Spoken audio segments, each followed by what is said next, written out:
Alright Trailblazers, this is our part 7 Amphoreus recap. We join the Trailblazer in a brand new Cyrene in Ides Elysiae. Cyrene tells us that the Scepter's extrapolations have reached their end, but the genesis process has only just begun. We learn that a new Amphoreus is being born, with all the Crisis heirs having become the titans of this new world. In order to wait for the right moment when Iron Tomb ascends, the Trailblazer and Dan Heng decide to sleep the time away. Outside Amphoreus, the Nameless are their allies, and prepare them for a battle both inside and outside Amphoreus. Sunday, Black Swan, Welt, and Himiko head into Amphoreus and are greeted by March 7th, who takes them to Dawncloud to watch the Trailblazer awaken, who brings the Trailblaze to Amphoreus. Meanwhile, Herta and Skrullum investigate deep inside the Scepter and discover that Lygus detonated a Stellaron inside the Scepter to remove the Demiurge, but a small fragment of the Demiurge remained. It was corrupted and unable to awaken until the eternal occurrence. Think of it like a dry seed.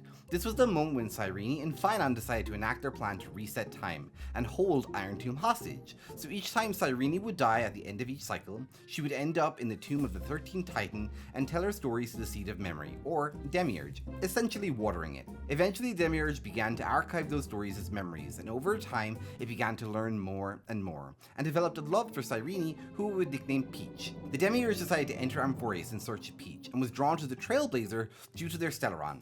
However, this process reverted her back to her fairy form, which is when we met Mem. The Trailblazer takes everyone to a prison of sorts, a prison created by Finan to hold back Iron Tomb using his own memories and wishes. Inside we meet each new Titan, who now remember their past lives and wish to rescue their friend.